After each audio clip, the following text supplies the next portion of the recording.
बच्चों के एग्जाम चल रहे थे और इस वजह से रात को बैठकर मैं उनके एग्जाम पेपर सेट कर रही थी। ये सब करते करते मुझे काफी देर हो गई थी। तभी अचानक से मेरी आंखों पर एक सफेद रंग की रोशनी बस कुछ सेकंड्स के लिए पड़ी और बुझ गई। मैं हैरान थी कि अचानक से ये रोशनी कहाँ से आई। मैं अपने कमरे से बाहर निकली तो देखा कि चारों तरफ तो सन्नाटा पसरा हुआ था। मुझे लगा कि हो सकता है दूर कहीं से कोई गाड़ी गुजर रही हो और अचानक से उसकी ही लाइट मेरे कमरे तक आ पहुंची हो। ये सोचकर मैं वापस पलटी। तभी मुझे ऐसा लगा कि मेरे बाई तरफ जो गर्ल्स हॉस्टल था, वहां से कोई सीढ़ियों से नीचे उतर रहा है। मुझे वहां का कुछ भी साफ नजर नहीं आ रहा था। मैंने बालकनी से आगे की तरफ झुकते हुए झांक कर देखने की कोशिश की तो मेरा शक बिल्कुल सही था। वहां पर सिर्फ एक नहीं बल्कि 3 वजूद मुझे दिख रहे थे और उन तीनों ने ही अपने सर पर एक लंबी सी शॉल डाली हुई थी। मैं समझ गई कि हॉस्टल की लड़कियां हैं जो कि इतनी रात में कहीं छुपकर जा रही हैं। लेकिन मैं हैरान थी कि ये लड़कियां तो देख नहीं सकती हैं क्योंकि ये एक ब्लाइंड गर्ल स्कूल है जहां पर सभी स्टूडेंट्स दिव्यांग हैं। और फिर ये लड़कियां इतने आराम से रात के इस अंधेरे में इतनी जल्दी जल्दी भला कैसे जा सकती हैं। वो लोग स्कूल के पीछे की तरफ मुड़ गए थे, इसलिए मुझे कुछ भी दिख नहीं रहा था। मैं तुरंत ही तेजी से टेरेस की तरफ भागी और जब मैंने टेरेस से देखा तो मुझे वो लोग इस वक्त साफ नजर आ रहे थे। उन्हें ध्यान से देखने पर साफ समझ आ रहा था कि उन तीनों में से जो एक इंसान था वो ही उन लड़कियों को सहारा देकर स्कूल के पीछे वाले रास्ते पर लेकर जा रहा था। इसका मतलब कोई तो था जो इन लड़कियों को कहीं ले जा रहा था। लेकिन भला वो कौन था? दीवार के उस पार पहुंचने के बाद उसने धीरे से पीछे का दरवाजा खोला और वो बाहर निकल गए। मैं उचक उचक कर देखने की कोशिश करती रही कि अब वहां पर क्या हो रहा है। कुछ देर तो मुझे वहां कुछ नहीं दिखा, लेकिन फिर थोड़ी ही दूर जो आगे सड़क दिखती है वहां पर एक सफेद रंग की वैन नजर आई। मैं समझ गई कि वो तीनों उस वैन में बैठकर जा चुके हैं। लेकिन वो कौन थे और कहाँ गए, मुझे कुछ समझ नहीं आया। मैंने सोचा कि मैं यहीं रुककर इनके वापस लौटने का इंतजार करती हूँ और देखती हूँ कि ये लोग भला कौन हैं, क्योंकि लौटने के बाद जब ये अपने अपने कमरों में जाएंगे तो मुझे अपने आप ही पता चल जाएगा कि आधी रात को स्कूल से बाहर जाने वाले ये कौन लोग हैं। लेकिन अफसोस, कई घंटे इंतजार करने के बाद मैं बहुत बुरी तरह से थक चुकी थी और फिर मैं कुछ देर सुस्ताने के लिए वहीं जमीन पर बैठ गई और मुझे पता ही नहीं चला कि कब मैं गहरी नींद के आगोश में समा गई। सुबह चिड़ियों की चहचहाट पर मेरी आंखें खुली। मैंने अपनी आंखें मलते हुए खोली तो सुबह की भोर हो चुकी थी। मैं बुरी तरह से घबरा गई कि मैं पूरी रात यहाँ टेरेस पर ही बैठी रही। हल्की हल्की ठंड भी मुझे लग रही थी। मैं उठते ही तुरंत फिर से उस स्कूल की दीवार की तरफ देखने लगी, लेकिन वो दरवाजा अभी भी बंद था। न जाने वो लोग अभी भी वापस लौटे हैं या नहीं। ये भी तो हो सकता है कि मेरी आंख लग गई हो तब वो वापस आ चुके हो। लेकिन अब मैं और उनका इंतजार नहीं कर सकती थी क्योंकि मुझे स्कूल जाने के लिए तैयार होना था। मैं तैयार होकर स्कूल पहुंच गई। एग्जाम शुरू हो चुके थे। मैं क्लास में टहल टहल कर हर एक लड़की को देख रही थी और सोच रही थी कि इनमें से भला कौन वो लड़की हो सकती है जो रात में गई थी और इन्हें ले जाने वाला कौन होगा। मुझे शक होने लगा कि हो ना हो कुछ तो गड़बड़ है और इसमें स्कूल का ही कोई इंसान शामिल है। मेरा नाम मानसी है। मैं इस स्कूल में सिर्फ 1 महीने पहले ही ज्वाइन करके आई हूँ। मैं एक तलाकशुदा औरत हूँ। मेरी एक 7 साल की बच्ची भी है जो इस स्कूल के हॉस्टल में मेरे साथ में ही रहती है। उसका स्कूल यहीं पास में ही है, वो वहां पर पढ़ती है। मेरी शादी मेरे पिताजी ने एक ऐसे घर में की थी जहां उन्हें लगा कि उसी जगह पर शादी करने से उनका भी समाज में रुतबा काफी बढ़ जाएगा, क्योंकि मेरे ससुराल वाले बहुत पैसे वाले थे। लेकिन वो लोग जितने पैसे वाले थे उतने ही ज्यादा लालची और गिरी हुई सोच के थे। शुरू में तो मेरे पति ने मेरे साथ बहुत अच्छा व्यवहार किया, लेकिन फिर धीरे धीरे वो मुझसे तरह तरह की मांगे करने लगा और मैंने जब उसका विरोध किया तो बदले में उन्होंने मुझे मारना पीटना शुरू कर दिया। इस बीच जब मैं पेट से हुई तो मुझे लगा कि शायद मेरा पति बदल जाएगा, लेकिन ऐसा बिल्कुल नहीं हुआ, बल्कि उसने तो एक नई जिद पकड़ ली कि मुझे लड़का ही चाहिए। अगर लड़की हुई तो मेरी नाक कट जाएगी। मैंने अपने पति को समझाने की बहुत कोशिश की कि ये सब भगवान के हाथ में होता है, हमारे हाथ में नहीं। लेकिन ना तो ये बात मेरे पति को समझ आती थी और ना ससुराल वालों को। और फिर जब मेरी बेटी का जन्म हुआ तो उन सब ने मुझे और मेरी बेटी को कोसना शुरू कर दिया। मैं उनके हर एक जुल्म को चुपचाप सहती रही, सिर्फ ये सोचकर कि मुझे और मेरी बेटी को इन लोगों से सहारा है। लेकिन जब एक दिन मैंने अपने पति को मेरी बेटी की जान लेते हुए देखा, उस दिन मेरे सब्र का बांध टूट चुका था और मैं अपने अंदर सारी हिम्मत समेटते हुए अपने पति पर मैंने पहली बार हाथ उठाया था और उसे इतना मारा था कि वो अस्पताल पहुंच गया था। मेरे ससुराल वालों को तो यकीन ही नहीं हो रहा था कि मैं इतनी हिम्मत भी कर सकती हूँ। सच कहूँ तो मुझे भी यकीन नहीं था, लेकिन शायद इसीलिए कहते हैं इस दुनिया में माँ से ज्यादा शक्तिशाली कोई नहीं होता। जब उसके बच्चे पर मुसीबत आती है तो वो किसी से भी भिड़ने के लिए तैयार हो जाती है। और मैंने भी वही किया था। और फिर मैंने अपनी जिंदगी का सबसे कठिन फैसला किया और अपने पति को तलाक दे दिया। इस बात से मेरे पापा मुझसे बहुत नाराज हो गए, क्योंकि वो भी सेम मेरे पति की मेंटेलिटी वाले थे। वो भी लड़का लड़की में बहुत भेदभाव करते थे। मेरा पूरा बचपन पापा के ताने और भेदभाव को देखते सुनते ही बीता था। मेरे दादी बाबा भी बिल्कुल ऐसे ही थे। मैंने जो कुछ भी पढ़ाई की थी उसमें सबसे बड़ा सहयोग सिर्फ और सिर्फ मेरी माँ का था। उनकी वजह से ही मैं ठीक ठाक तरीके से पढ़ लिख पाई थी। अगर वो न होती तो शायद मैं अपने पैरों पर कभी खड़ी भी नहीं हो सकती थी। लेकिन अब जब मैं अपनी बेटी के साथ अपने माँ के पास लौट आई तो अब तो मैं और भी ज्यादा अपने पिता को बोझ लगने लगी थी। मैंने उनसे हाथ जोड़कर विनती भी की कि वो बस मुझे कुछ दिनों के लिए सहारा दे दें ताकि मैं अपना इंतजाम कर सकूं। लेकिन वो तो इस बात के पीछे पड़ गए थे कि मैं उनकी समाज में नाक कटवा दी है। वो चाहते थे कि मैं अपने पति से माफी मांगूं और उसके पास वापस लौट जाऊं, लेकिन मैं ऐसा कभी नहीं कर सकती थी क्योंकि वो आदमी मेरे बच्चे की जान का दुश्मन बना हुआ था। इस वक्त मेरी एक सहेली ने मुझे सलाह दी कि मैं दिव्यांग शिक्षक का कोर्स करूं, जिसके तहत सरकार की तरफ से काफी सारी वैकेंसीज निकलती हैं। उसकी दिखाई हुई इस दिशा में मैंने अपना कदम बढ़ाया और 1 साल के कोर्स को जैसे तैसे कंप्लीट किया और ऊपर वाले की कृपा से जैसे ही वैकेंसी निकली मेरा उसमें सिलेक्शन हो गया और मैं अपने नरक जैसे मायके को हमेशा हमेशा के लिए छोड़ दिया। मुझे लगा था कि मेरी नौकरी लग गई है तो कम से कम अब तो मेरे पिता को मुझ पर गर्व होगा, लेकिन ऐसा बिल्कुल भी नहीं था। उस रूढ़िवादी आदमी को अपनी नाक सिर्फ तभी ऊंची नजर आ रही थी जब उसकी बेटी अपने ससुराल में जाकर पति से माफी मांगती और वहां पर दिन रात पिटती रहती।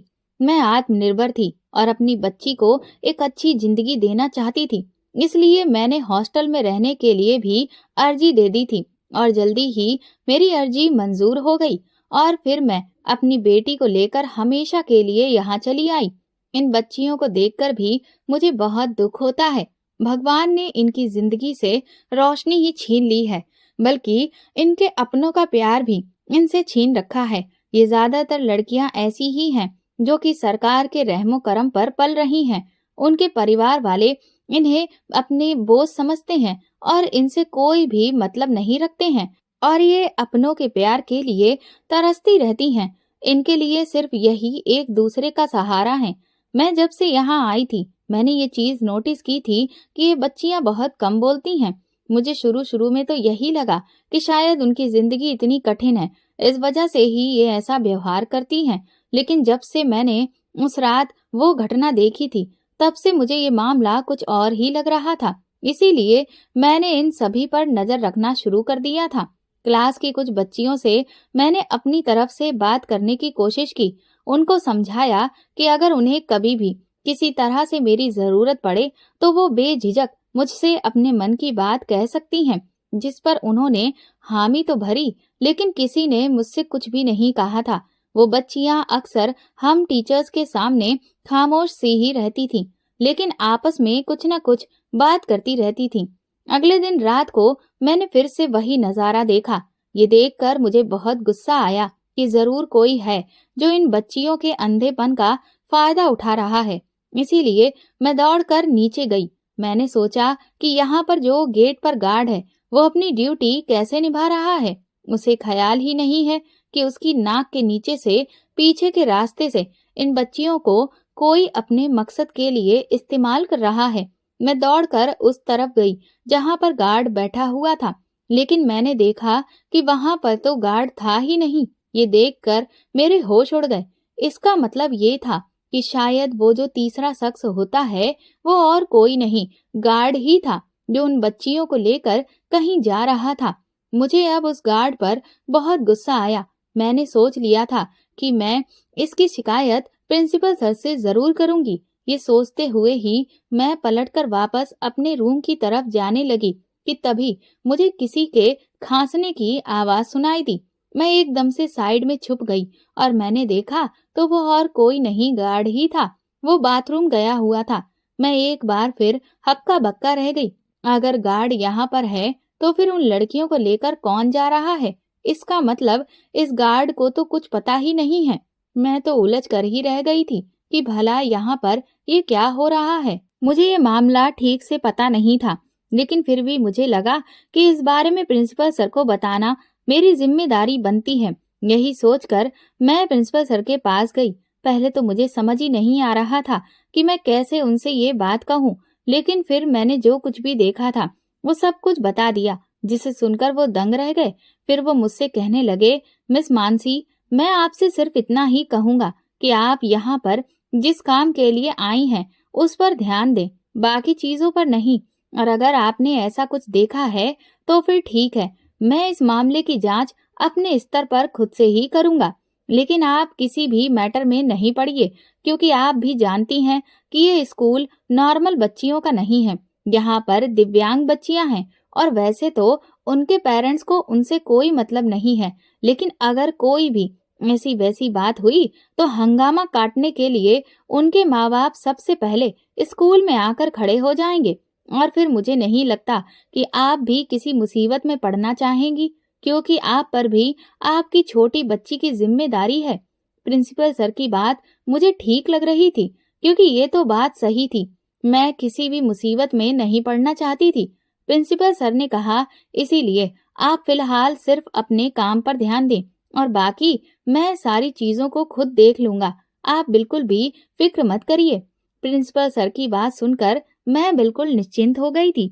मैं अब अपनी जिम्मेदारी अच्छे से निभा चुकी थी, इसीलिए मैंने भी सोच लिया कि अब मैं सिर्फ अपने काम पर ध्यान दूंगी। मेरी बेटी रिया का रिजल्ट आया था, लेकिन उसके मैथ में बहुत ही बुरे मार्क्स आए थे, जिस वजह से वो भी बहुत परेशान थी। मैंने उससे पूछा तो वो कहने लगी कि माँ, मुझे मैथ्स बिल्कुल भी समझ नहीं आती। हालांकि मैं उसे पढ़ाती थी, लेकिन कई बार स्कूल के कामों की वजह से मैं उसे हर रोज वक्त नहीं दे पाती थी। मेरे कलीग विजय सर ने जब मुझे परेशान देखा तो वो मुझसे पूछने लगे, क्या बात है मानसी मैडम, आप किस सोच में डूबी हैं? मैंने उन्हें सब कुछ बता दिया कि मैं क्यों परेशान हूँ। वो मुस्कुराकर कहने लगे, बस इतनी सी बात है। अरे आपकी परेशानी को तो मैं चुटकियों में हल कर देता हूँ। मैं खुद एक मैथ टीचर हूँ, इसीलिए आप एक काम करिए, आप रिया को रोज शाम को 1 घंटे के लिए मेरे पास भेज दिया करिए। मैं उसे अच्छे से मैथ समझा दूंगा। उनकी बात सुनकर मैं बहुत खुश हो गई और मुझे बहुत तसल्ली मिली। उस दिन के बाद से रिया हर रोज विजय के साथ मैथ्स पढ़ने जाने लगी और वो बहुत खुश थी, क्योंकि अब उसे मैथ्स धीरे धीरे समझ आने लगी थी। इस वजह से मेरी भी विजय से अब काफी बातचीत होने लगी थी और हमारे बीच एक अच्छी दोस्ती हो गई। धीरे धीरे हम दोनों एक दूसरे को पसंद करने लगे। मैं विजय से अपने अतीत के बारे में सब कुछ साफ साफ कह दिया था, जिस पर भी विजय को कोई ऐतराज नहीं था। इस सब के बीच में उन लड़कियों वाली घटना से मेरा ध्यान बिल्कुल ही हट गया था। लेकिन एक दिन जब मैं क्लास में पढ़ाने के लिए पहुंची तो मैंने नोटिस किया कि क्लास के सबसे आखिरी वाली बेंच पर 2 लड़कियां बैठी थीं, जिनमें से एक दबी दबी आवाज में रो रही थी और दूसरी उसे चुप करा रही थी। उसे इस तरह रोता देखकर मैं तुरंत उनके पास पहुंची। मैंने उनसे पूछा कि तुम क्यों रो रही हो? तो उसने तुरंत अपने आंसू पोंछ लिए और नॉर्मल होकर बैठ गई और कहने लगी, नहीं मैडम, ऐसी कोई बात नहीं है। मैंने उसके सर पर हाथ फेर कर प्यार से पूछा, बेटा क्या तुम्हें कोई दिक्कत हो रही है? तो उसने कहा कि वो बस मेरे पेट में थोड़ा सा दर्द है और कुछ नहीं, आप परेशान मत हो मैडम। उसकी बातों से साफ समझ आ रहा था कि वो मुझसे कुछ छुपाने की कोशिश कर रही है, लेकिन आखिर वो क्या बात थी ये समझ नहीं आ रहा था। पीरियड कंप्लीट होने के बाद मैं उस लड़की को लेकर थोड़ा परेशान हो रही थी। मैंने देखा था कि वो लड़की अभी भी बहुत परेशान थी और अजीब तरह से घबरा रही थी। फिर मैंने नोटिस किया कि जब लंच टाइम में सारे बच्चे खाना खाने में और खेलने कूदने में बिजी थे, तो वो वॉशरूम की तरफ गई। मुझे न जाने क्या सूझा, मैं भी उस तरफ गई, लेकिन वो वॉशरूम से पीछे का जो एरिया था वहां पर पहुंच गई। वहां काफी बड़ी बड़ी झाड़ियां खड़ी हुई थीं। मुझे समझ नहीं आ रहा था कि भला वो अकेले वहां पर क्या करने जा रही है। तभी मैंने दीवार के पीछे से झांक कर देखा तो वहां वो किसी से मिलने गई थी। झाड़ी के पीछे कोई खड़ा था, लेकिन वो इंसान मुझे नजर नहीं आ रहा था। वो लड़की रो रो कर उस इंसान से कुछ बता रही थी। तभी एक मर्दाना हाथ झाड़ी के उस पार से मुझे दिखाई दिया। उसने एक गोली उस लड़की को दी और पानी की बोतल। उस लड़की ने वो गोली तुरंत ही ले ली और इसके बाद वो लड़की वहां से रोते हुए सहारा लेकर वापस लौटने लगी। मैं तुरंत ही वहां से वापस चली आई, लेकिन अब मुझे ये सब बहुत अजीब लग रहा था। भला वो आदमी कौन था और उसने कैसी गोली इस लड़की को दी थी, और ये लड़की इतना क्यों रो रही थी? जरूर यहाँ पर कुछ बहुत गलत हो रहा है। मेरा दिल किया कि मैं इस बारे में विजय को बताऊं, लेकिन फिर सोचा कि मैं तो खुद परेशान हूं ही, और फिर विजय भी परेशान होगा। और विजय एक आदमी है, वो भला इस सब में क्या कर लेगा? जब एक औरत होकर मैं इन लड़कियों के दिल की बात जान नहीं पा रही हूँ, तो ये लड़कियां यहाँ के जेंट्स टीचर्स को तो और भी अपने मन की बात नहीं बताएंगी। लेकिन मुझे अब इस सब का पता हर हाल में लगाना ही था। इसके लिए मैंने सोचा कि मैं हॉस्टल में रहने वाली लड़कियों के कमरे की तलाशी लेती हूँ। हो न हो मुझे उनके कमरे से कुछ न कुछ तो जरूर मिलेगा। लेकिन अब उनके कमरे की तलाशी ली कैसे जाए? और दूसरा, मैं चाहती थी कि उन लड़कियों के कमरे को मैं अच्छे से खंगाल डालूं, लेकिन उन्हें मुझ पर शक भी ना हो। अब इसका तरीका क्या हो सकता था? फिर मेरे दिमाग में एक आइडिया आया। 2 दिन बाद मेरी बेटी रिया का बर्थडे था और इसीलिए मैं सभी लड़कियों को उसके हाथ से चॉकलेट दिलवाने के बहाने उनके हॉस्टल के हर एक रूम में बारी बारी से गई। और जब मैं उस लड़की के रूम में पहुंची जो उस दिन रो रही थी, वहां पर मैंने उन्हें अपनी बातों में उलझाया और चुपचाप धीरे से उनके कमरे में एक छोटा सा कैमरा रख दिया। हालांकि मुझे ये सब करते हुए बहुत बुरा लग रहा था, क्योंकि मैं उनके अंधेपन का फायदा उठा रही थी, लेकिन ये मेरी मजबूरी थी। अगले दिन मैं सफाई वाली को उनके कमरों में लेकर पहुंची कि तुम लोगों के कमरों की बहुत टाइम से सफाई नहीं हुई है और इसीलिए आज सबके कमरों को साफ सुथरा कर दिया जाएगा। ये सुनकर वो लड़कियां कुछ घबरा सी गईं और कहने लगी कि मैडम, इसकी कोई जरूरत नहीं है, हम लोग हर हफ्ते टाइम टू टाइम अपना कमरा साफ कर लेते हैं। लेकिन मैं जिद पर अड़ गई और फिर वो एक टीचर की बात काट नहीं सकती थी। फिर उन्होंने मुझे आधे घंटे का समय मांगा। वो कहने लगी कि उनका कुछ जरूरी सामान है और उसको वो एक तरफ निकालना चाहती हैं, क्योंकि बाद में अगर वो सामान इधर उधर हो गया तो उन्हें बहुत दिक्कत हो जाएगी। मैंने इस बात में हामी भर दी। आधे घंटे के बाद मैं सफाई वाली को लेकर उनके कमरों में पहुंची और अच्छे से उनके कमरों की सफाई करवा दी। उसके बाद मैंने अपना वो छुपाया हुआ कैमरा भी चुपके से वहां से निकाल लिया। उन लड़कियों ने अपना जो भी सामान होगा उसे उस आधे घंटे में उस जगह से हटा दिया था, ताकि वो मुझे ये सफाई वाली को ना मिल पाए। लेकिन मुझे पता था कि वो ऐसा कुछ करेंगी और इसीलिए मैंने पहले से ही हिडन कैमरा रख दिया था। और फिर वही हुआ जो मैं जानना चाहती थी। मैंने देखा कि उन लड़कियों ने अपनी अलमारी से कुछ कपड़े निकालकर अपने स्कूल बैग में रखे। वो कपड़े बहुत ही मॉडर्न टाइप के थे और बहुत भद्दे थे। साथ में काफी सारा मेकअप का सामान भी था। ये सब देखकर अब मुझे इतना तो समझ आ रहा था कि जरूर इन लड़कियों से कुछ गलत काम करवाया जा रहा है, क्योंकि ऐसे कामों में ही इस तरह के अभद्र कपड़ों का इस्तेमाल किया जाता है। आखिर ये सभी स्कूल में क्या हो रहा था और कौन था जो इन लड़कियों का इस तरह से फायदा उठा रहा था? मेरे पास अब सबूत आ चुका था, लेकिन वो सबूत इतना मजबूत नहीं था जिसके आधार पर मैं कुछ भी कर सकती थी। इसलिए अभी मुझे और इंतजार करना था। मैंने देखा था कि क्लास में ज्यादातर लड़कियों की तबीयत कुछ अजीब तरह से खराब रहती थी। उन्हें चलने फिरने में बहुत दिक्कत होती थी और कई लड़कियों को तो बुखार भी बना रहता था। एग्जाम्स खत्म हो चुके थे और अब गर्मियों की छुट्टियां स्टार्ट हो चुकी थी। इसीलिए सारे टीचर्स भी अपने अपने घरों को निकलने वाले थे। यहाँ पर सिर्फ वार्डन ही रहती है। कुछ लड़कियों के पेरेंट्स भी उन्हें लेने के लिए आए थे, लेकिन मैंने देखा कि ज्यादातर लड़कियां अपने घर नहीं जा रही थी, क्योंकि उनके माँ बाप नहीं चाहते थे कि वो घर वापस लौट कर आएं, और कुछ लड़कियों को खुद से ही अपने घर वापस लौट कर जाने का मन नहीं था। मैंने जब उनसे इस बारे में पूछा तो वो कहने लगी कि मैडम, हम जब भी घर जाते हैं तो मुश्किल से एक दिन ही सुकून से बीतता है। उसके बाद हमारे घर वाले हम पर तानाकसी करना शुरू कर देते हैं। हर रोज हमारी वजह से घर में कलह होती है, जिसे देखकर बिल्कुल भी अच्छा नहीं लगता। इसलिए बेहतर तो यही है कि हम यहीं पर रहें। कम से कम यहाँ हंसी खुशी तो एक दूसरे के साथ रहते हैं। उन लड़कियों की बात सुनकर मुझे बहुत दुख हुआ। हालांकि इन गर्मियों की छुट्टियों में मैंने सोचा था कि मैं अपनी बुआ के घर घूम आऊंगी। वो मुझसे काफी टाइम से अपने पास बुला रही थी। इसकी इन्फॉर्मेशन मैंने प्रिंसिपल सर को भी दे दी थी, लेकिन जब मुझे पता चला कि मेरी काफी सारी स्टूडेंट्स हॉस्टल में ही रहेंगी, तो मैंने अपना मन बदल लिया और सोचा कि मैं उनके साथ यहाँ पर गर्मियों की छुट्टियां बिताऊंगी और उनके साथ थोड़ी और नजदीकियां बढ़ाऊंगी, ताकि इस राज से पर्दा उठा सकूं। ये सोचते हुए मैं कहीं भी नहीं गई। बाकी सारे टीचर्स जा चुके थे।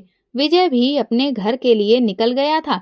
मेरे लिए अब ये बहुत अच्छा मौका था जिससे मैं उन लड़कियों से अपनी नजदीकियां बढ़ाऊं। हॉस्टल जब काफी ज्यादा खाली हो गया, बस 20-25 लड़कियां ही बची, तो मैंने उन सब से कहा कि चलो आज हम लोग अंत्याक्षरी खेलते हैं। इसके बाद हम लोग हॉल में इकट्ठा हो गए। काफी देर तक अंताक्षरी खेलने के बाद माहौल बहुत हल्का हो गया था। हम सभी बहुत खुश थे। मौका पाते ही मैंने उनसे बात करना शुरू किया। उनसे कहा कि वो अपनी लाइफ की जो भी बातें मुझे बताना चाहती हैं, मुझसे खुलकर शेयर कर सकती हैं। उस दिन पहली बार ऐसा हुआ कि उन लड़कियों ने खुद से जुड़ी हुई बातें मुझसे साझा की, जिसमें काफी सारी ऐसी बातें थीं जिन्हें सुनकर मेरा दिल बहुत दुख गया, क्योंकि बहुत से ऐसे लोग थे जिन्होंने उन लड़कियों का गलत तरह से फायदा उठाया, जिस पर उन्हें बहुत अफसोस था। खास तौर पर इस बात का कि वो अंधी थी, इसीलिए लोगों ने उनका गलत फायदा उठाया। अगर आज उनके पास आंखों की रोशनी होती तो मजाल है कि कोई उनके साथ कुछ गलत कर सकता। उनकी इस बात पर मैंने उनसे कहा कि तुम्हारा ये सोचना बिल्कुल गलत है। हमारे समाज में जो लड़कियां बिल्कुल पूरी तरह से स्वस्थ हैं, वो भी ऐसे दरिंदों से बच नहीं पाती हैं।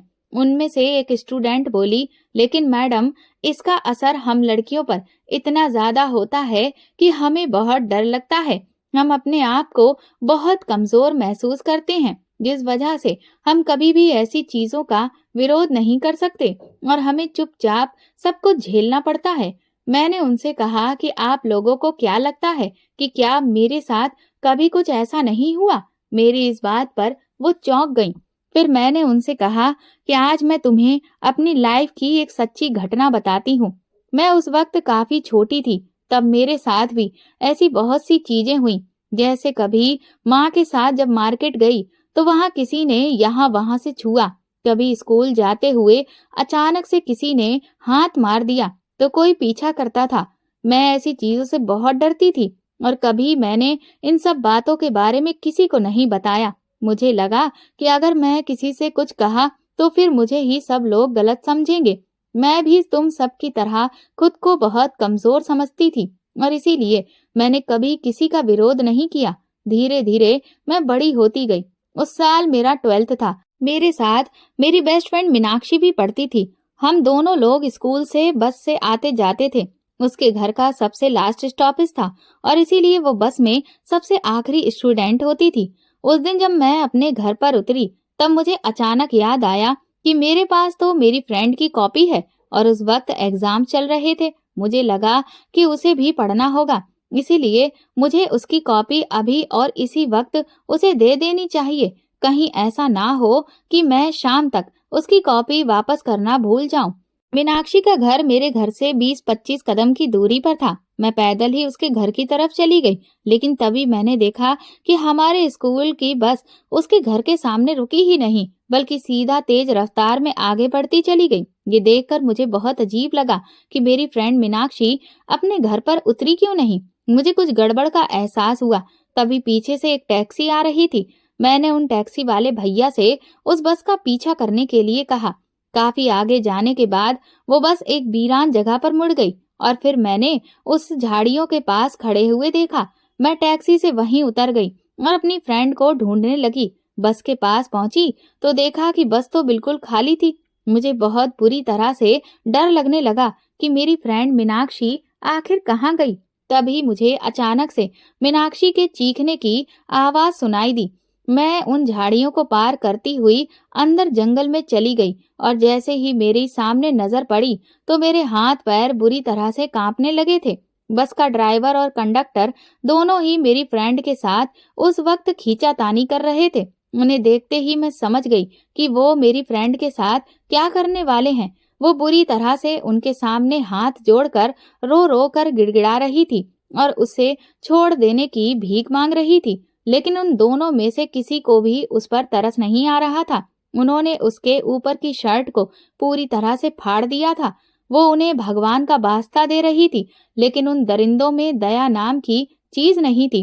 उन्होंने मेरी फ्रेंड का मुंह इतनी कसकर दबाया कि उसके दांत उसके होंठों में गड़ गए, जिससे उसके खून निकलने लगा। और फिर उन्होंने उसकी आवाज को बंद करवाने के लिए कई सारे थप्पड़ उसके गालों पर जड़ दिए। वो बुरी तरह से उनकी कैद में छटपटा रही थी, लेकिन वो लोग उसे छोड़ने को तैयार ही नहीं थे। मैं, जो खुद को एक कमजोर लड़की समझती थी, जिसने कभी भी आज तक अपने डिफेंस में खड़े होने की हिम्मत नहीं जुटाई थी और अपने साथ गलत करने वाले लोगों का कभी विरोध नहीं किया था, उस वक्त अपनी दोस्त को ऐसी हालत में देखकर मेरे अंदर न जाने कहां से इतनी ताकत आ गई।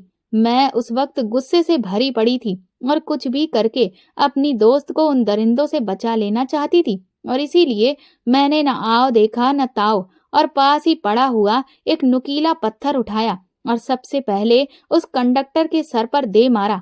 एक ही बार में उसके सर से खून की पिचकारी निकल पड़ी और वो दर्द से तिलमिला उठा। उसमें इतनी भी ताकत नहीं बची थी कि वो उठ के पलट कर मुझ पर वार करता। ये देखकर वो ड्राइवर पहले तो घबराया, लेकिन फिर वो मुझे अपने काबू में करने के लिए जोर से मेरे ऊपर लपका। लेकिन इससे पहले मैंने उसके सर पर भी वो पत्थर कसकर मारा और फिर उसका भी कंडक्टर जैसा ही हाल हुआ। वो दोनों काफी देर तक जमीन पर पड़े पड़े तड़पते रहे। उनके सर से लगातार खून बह रहा था। मेरी सहेली मीनाक्षी तुरंत ही मेरे गले से लग गई। हम दोनों सहेलियां एक दूसरे को गले लगाए बहुत देर रोती रहीं। उसकी हालत उस वक्त बहुत खराब थी। मैंने मीनाक्षी के आंसुओं को पोंछा और उससे कहा कि तुम्हें डरने की कोई जरूरत नहीं है।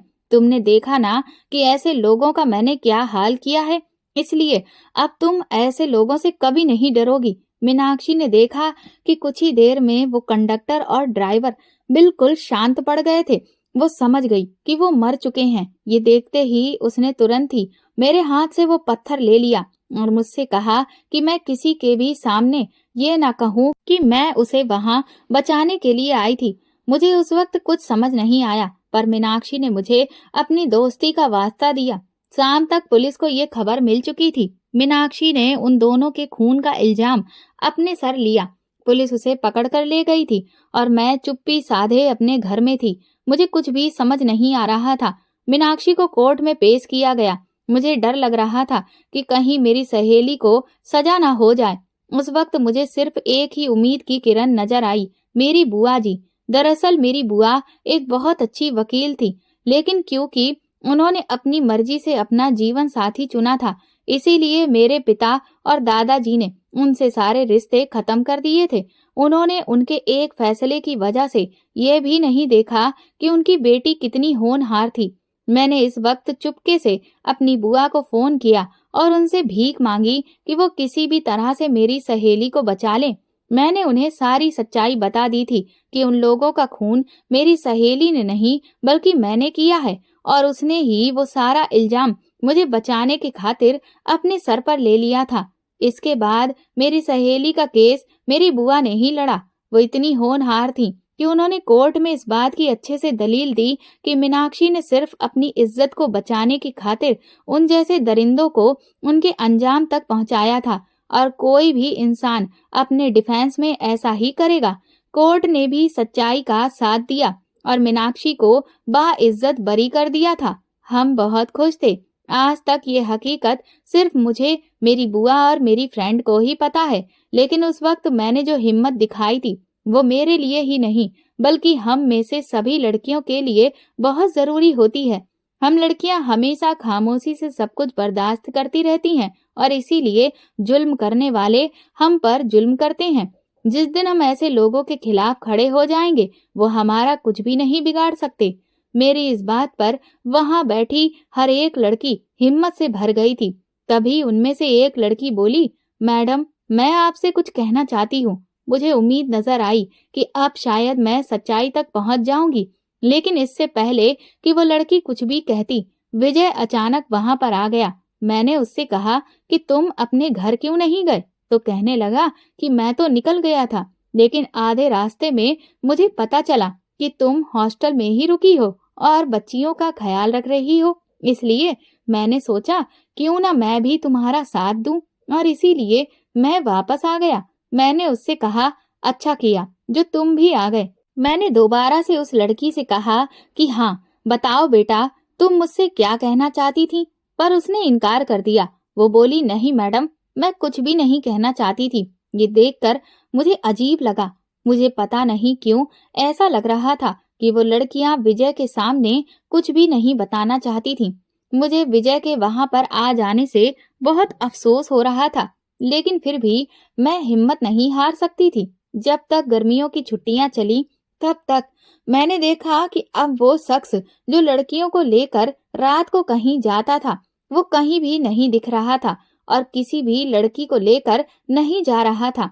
इससे मुझे यही लगा कि शायद हमारे स्कूल के स्टाफ में से ही किसी का ये काम है, जो कि अभी छुट्टियों की वजह से यहाँ पर मौजूद नहीं है। छुट्टियां बहुत अच्छे से बीत गईं और अब फिर से पहले की तरह स्कूल स्टार्ट हो गया था, और मैं भी अब फिर से लड़कियों पर नजर रखना शुरू कर दिया था।